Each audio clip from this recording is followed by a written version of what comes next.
Seja bem-vinda, bem-vindo a esse momento todo especial de encontro com a graça divina, que é a meditação da sua palavra.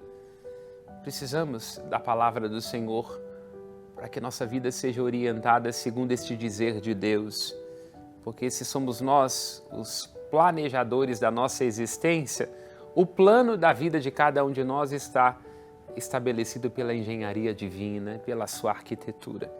De modo que, no encontro com o Senhor, cada pedregulho de nossa existência, cada material aparentemente fora do lugar, cada imprevisto, torna-se obra da salvação. Por isso, que bom poder te receber na casa da padroeira do estado de Minas Gerais, para este momento de meditação da palavra do Senhor. Disponha-se nos seus sentimentos, disponha-se na sua interioridade, para que o Senhor te alcance com a sua graça, graça divina. Clame junto comigo nessa hora a presença do Divino e Santo Espírito. Vinde, Espírito Santo, em auxílio de nossa fraqueza. Vinde assumir nossa indigência. Vinde dar quietude às agitações de nossa alma. Nós que nos dispomos com a Virgem Maria para este encontro tão singular com a palavra do Senhor, que nos cria, que nos sustenta, que nos recria. Vinde, Espírito Santo, fogo abrasador. Vinde, Espírito Santo, trazer frescor às agitações de nossos corações. Nós aqui nos encontramos reunidos e permaneceremos para sempre unidos em nome do Pai, e do Filho, e do Espírito Santo. Amém. Estamos terminando o mês de junho, solenidade de São Pedro e São Paulo. Os textos que a liturgia nos oferece no dia de hoje, em primeiro lugar, Atos dos Apóstolos, no capítulo 12, versículos 1 a 11. Aquele trecho muito conhecido de nós, em que o apóstolo Pedro encontra-se lançado na prisão, eram os dias dos pães ázimos, a igreja reza na intenção do apóstolo e ele é libertado pela graça do Senhor. O Senhor que é bom, cuja ternura abraça toda a criatura. O Senhor que nós temos que provar e que experimentar é o que se encontra no segundo dos textos, qual seja o Salmo 33, 34. O terceiro texto é a carta de São Paulo a Timóteo, a segunda, onde o apóstolo diz: combati o bom combate, completei a corrida, guardei a fé. Estamos em 2 Timóteo, capítulo 4, versículos 8, 17 e também 18. E por fim, nos encontramos naquele texto conhecidíssimo da Cesareia de Filipe, onde Jesus faz uma pergunta aos discípulos e que se atualiza na vida de cada um de nós. Quem dizem os homens ser o Filho do Homem? E o apóstolo Pedro, no ímpeto da graça divina, diz: Tu és o Messias, o Filho do Deus vivo. Estamos em Mateus, capítulo 16, versículos 13 a 19. Bom, em primeiro lugar, temos que chegar a um acordo. Os acordos são importantes. Sobre quem são estas duas figuras que a igreja nos oportuniza celebrar neste dia de hoje. Pedro e Paulo. Nós não podemos pensar a fé cristã, não podemos pensar a tradição, não podemos pensar a própria Bíblia desvencilhada destas duas figuras centrais. Em primeiro lugar, claro, o apóstolo Pedro, aquele a quem é concedida a graça singular, estou me referindo aqui a Lucas, no capítulo 22, de confirmar a fé.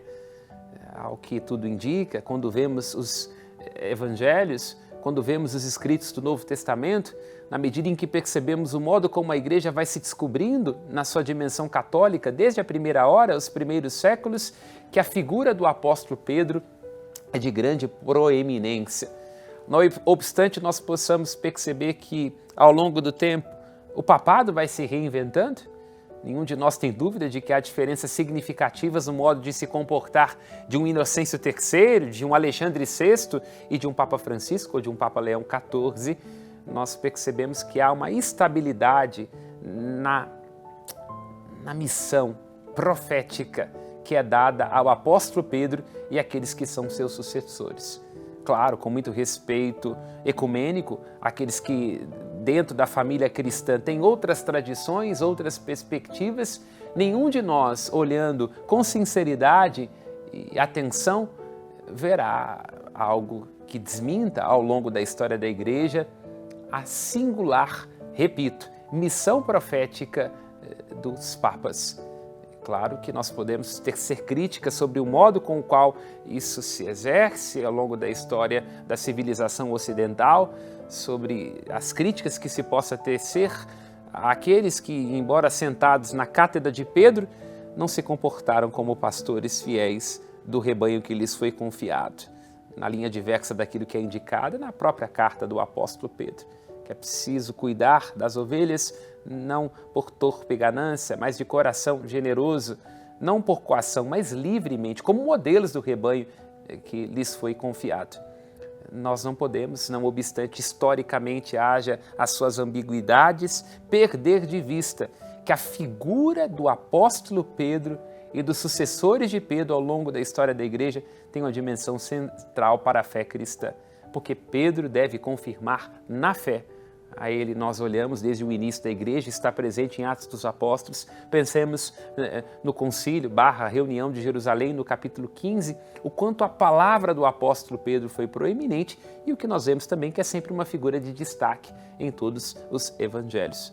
Portanto, o apóstolo Pedro é aquela pedra de que fala o evangelho de hoje. Vamos meditá-lo com profundidade. No capítulo 16, sobre esta pedra edificarei a minha igreja.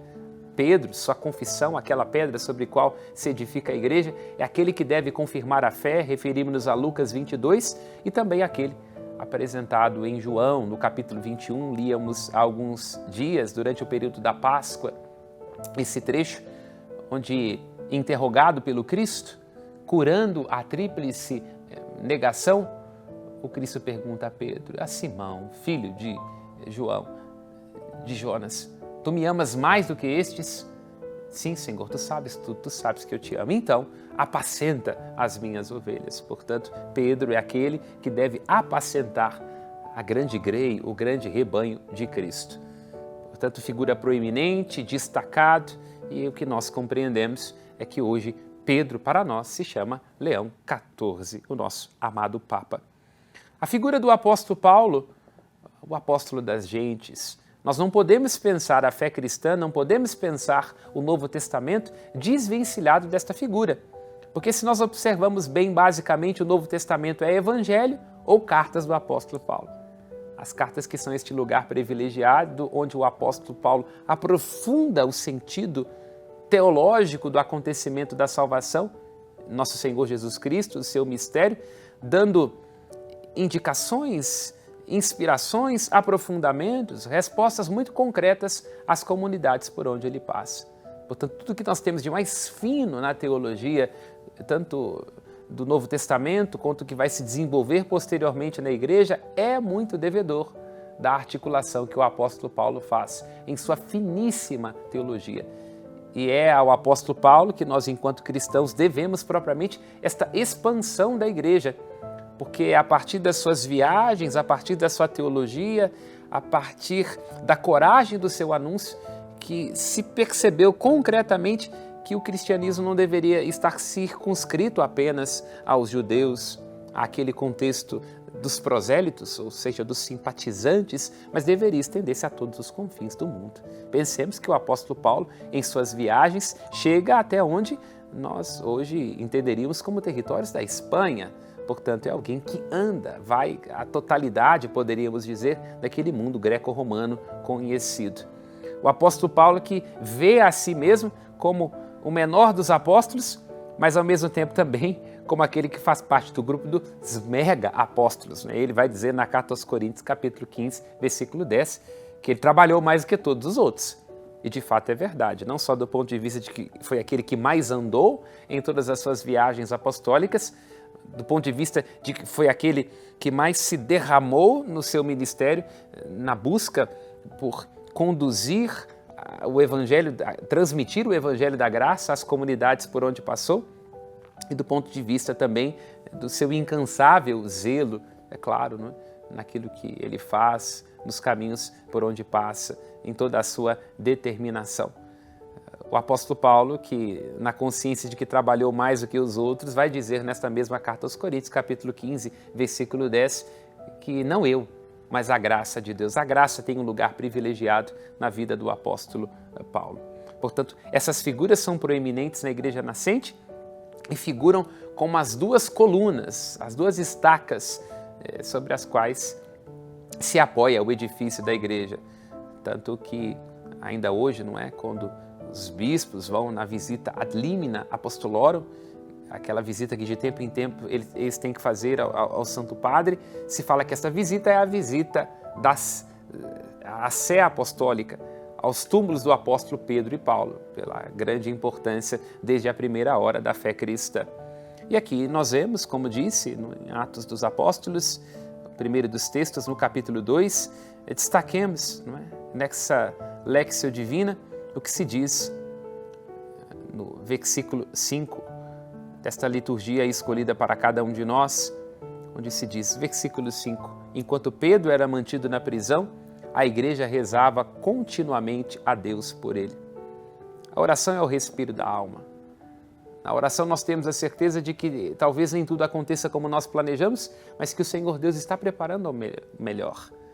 A oração nos dispõe interiormente, por isso rezar costuma fazer bem, e a oração também que atrai as graças que Deus já quer nos entregar, mas que não quer nos salvar, lembra Santo Agostinho, sem que nós participemos disso. Nosso Deus não arromba portas. Chama muita atenção que a igreja sustente esta figura do apóstolo Pedro desde o início com as suas orações, porque não depende apenas da nossa inteligência, da nossa força, mas tem a ver com a graça de Deus, a graça a que nós estamos entregues.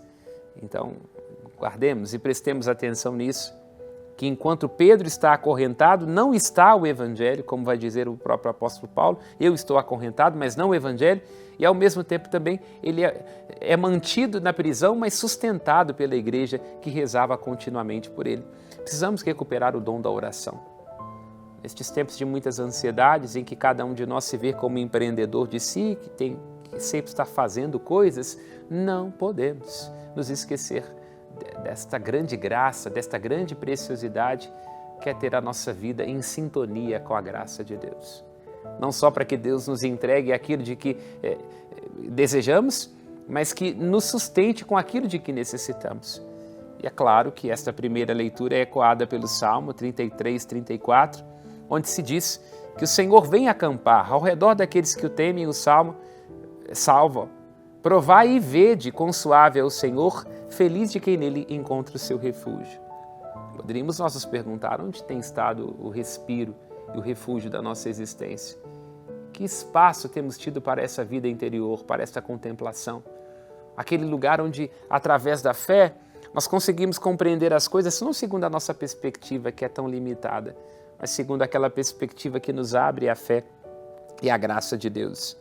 Para que o Senhor venha a nós com a sua misericórdia e com o seu sustento, é preciso que nós nos disponhamos para a oração.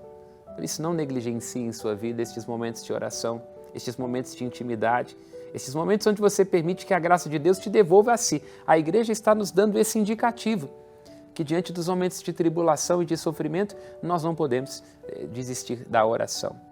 E a oração, às vezes, será apenas, como é próprio das crianças, um balbucio de sofrimento, podendo, como será o mesmo Pedro a dizer em sua carta, 1 Pedro capítulo 5, versículo 5, lançai sobre Deus todas as vossas preocupações, porque é Ele quem cuida de vós. Então a igreja lança o apóstolo Pedro, lança suas intenções na mão do Senhor Deus, que vem acampar ao nosso lado, o Senhor que é suave, todo cheio de misericórdia e que nos dá essa felicidade de encontrarmos nele, de termos nele o nosso refúgio.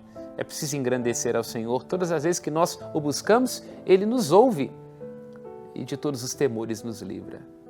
O Senhor nos escuta. Que grande graça é essa, poder saber de um Deus que se interessa por nossas questões.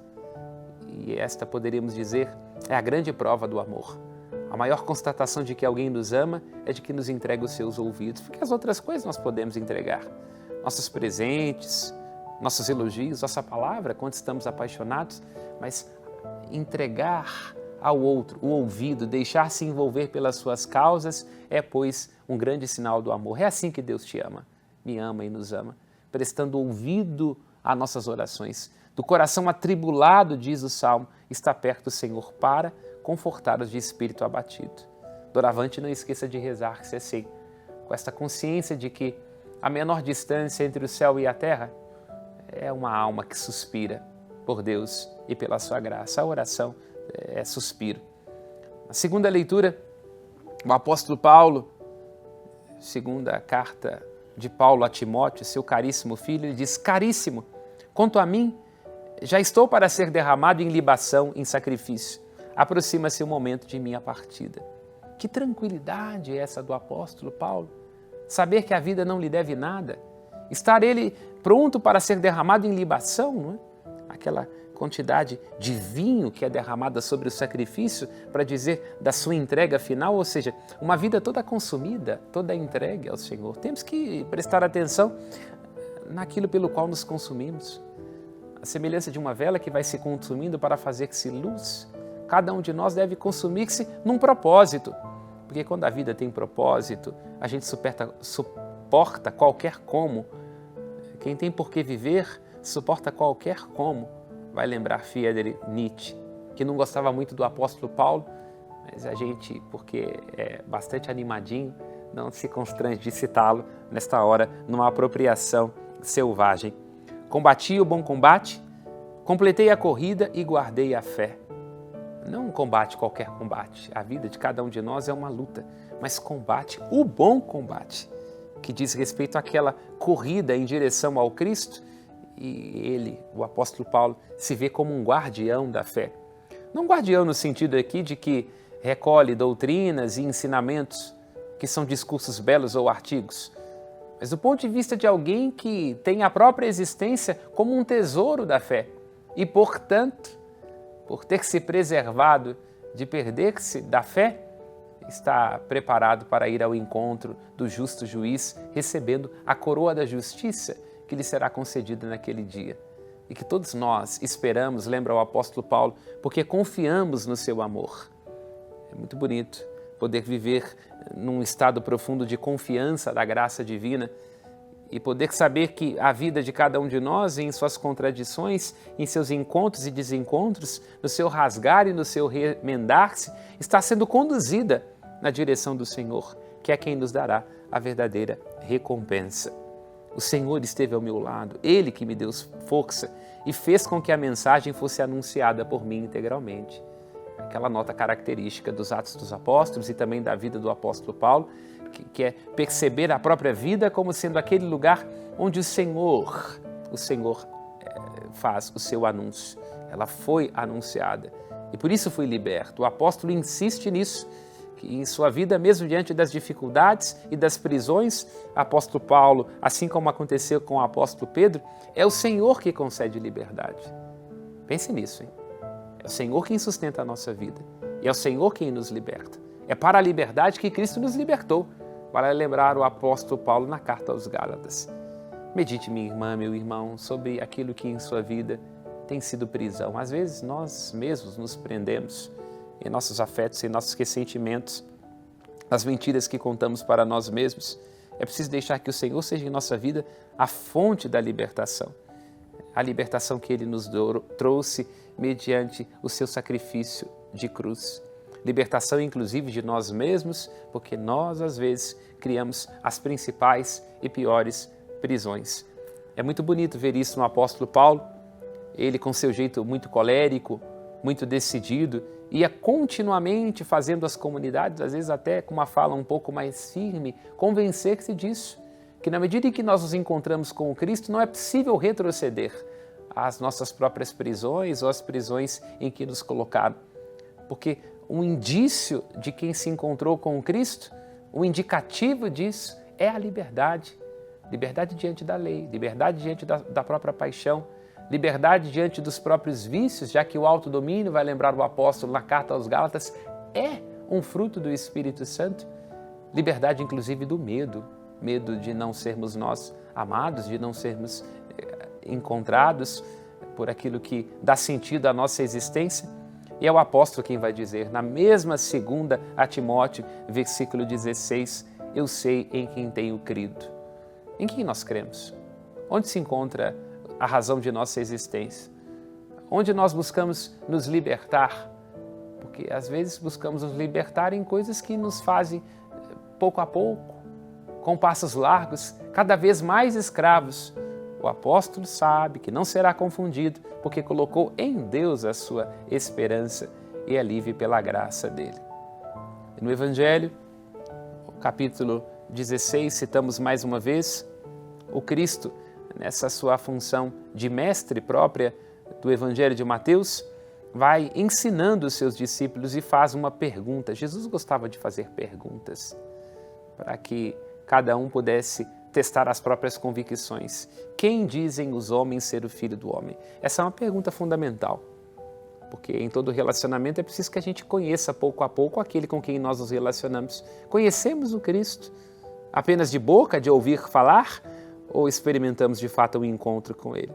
Jesus pergunta e num ímpeto, o apóstolo Pedro tinha um temperamento muito sanguíneo, Simão Pedro disse: Tu és o Messias, o Filho do Deus vivo.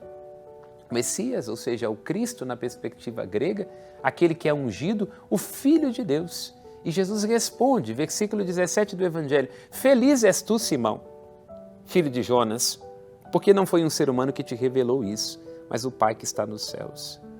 Tomemos consciência disso. Nossa fé não está alicerçada no ser humano. Maldito o homem que confia no homem. Ela tem a ver com a natureza humana, com a nossa condição radicalmente humana. Tanto Pedro como Paulo eram humanos, demasiadamente humanos. O Papa é um homem humano, aberto para a graça divina. A graça que supõe a natureza e, ao assumir, ela sobreleva essa natureza. E porque é aberto à graça divina, Pedro pode, em seus lábios, fazer aquela confissão de fé, na qual se alicerça a nossa existência. O Cristo só pode ser quem é, porque é o Filho de Deus. Feliz és tu, porque não foi o ser humano que te revelou isso, mas o Pai que está no céu. Aqui é algo que é importante para a vida de cada um de nós, porque Pedro vai experimentando, no seu itinerário de amadurecimento de fé, uma desconfiança de si, uma desconfiança dos próprios afetos, uma desconfiança da própria coragem. E na medida em que desconfia mais de si mesmo, pode ele ser, de uma maneira cada vez mais intensa, portador, instrumento, veículo da graça de Deus. O Pai que está nos céus, o Pai que só pode revelar na simplicidade. É Cristo quem vai dizer: Eu te louvo, Pai do céu, Senhor da terra, porque revelastes os mistérios do teu reino aos pequeninos, escondendo-os aos doutores. É nesse mistério da paternidade divina, de nos sabermos pequenos diante de Deus, que se dão as maiores descobertas. Porque até poderíamos dizer que boa parte da confusão em que nós nos metemos em nossa existência vem do não nos reconhecermos como filhos de Deus. E se não nos reconhecermos como filhos amados, a gente se desespera. Mas se nos reconhecemos como filhos amados, é o Senhor que nos sustenta como um pai a nossa vida, que inclusive conhece os nossos avessos, não é? Vai dizer o Salmo 104, 105, como um pai se compadece dos seus filhos, assim o Senhor se compadece, Ele sabe de que barro nós somos feitos. Portanto, mais do que filho de Jonas, segundo a carne, segundo o pó, ali naquele momento, Simão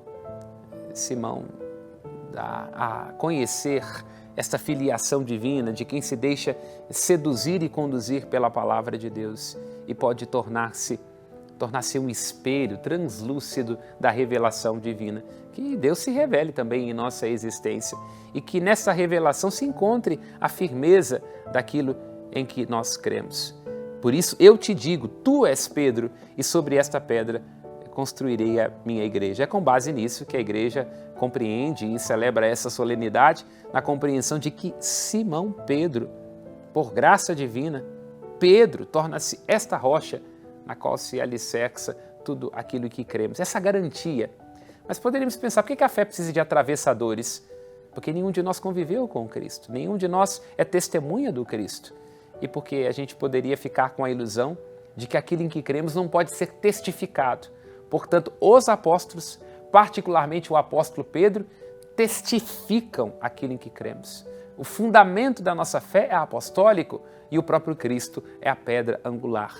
Sobre esta pedra, esta confissão de fé, está construída a igreja que não se esgota em nenhuma estrutura humana, porque humanamente, olhando para a igreja, o que nós vemos é muita confusão, muito desentendimento, algumas vaidades, algumas brigas, como é próprio de qualquer família.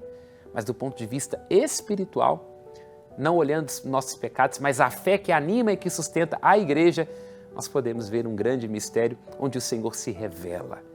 Esta revelação é que Pedro haverá de traduzir aquela experiência que ele fez com Cristo e que se torna fundamento para a fé. E diante disso, por causa disso, sustentado por isso, o poder do inferno, do Hades, jamais poderá vencer esta igreja.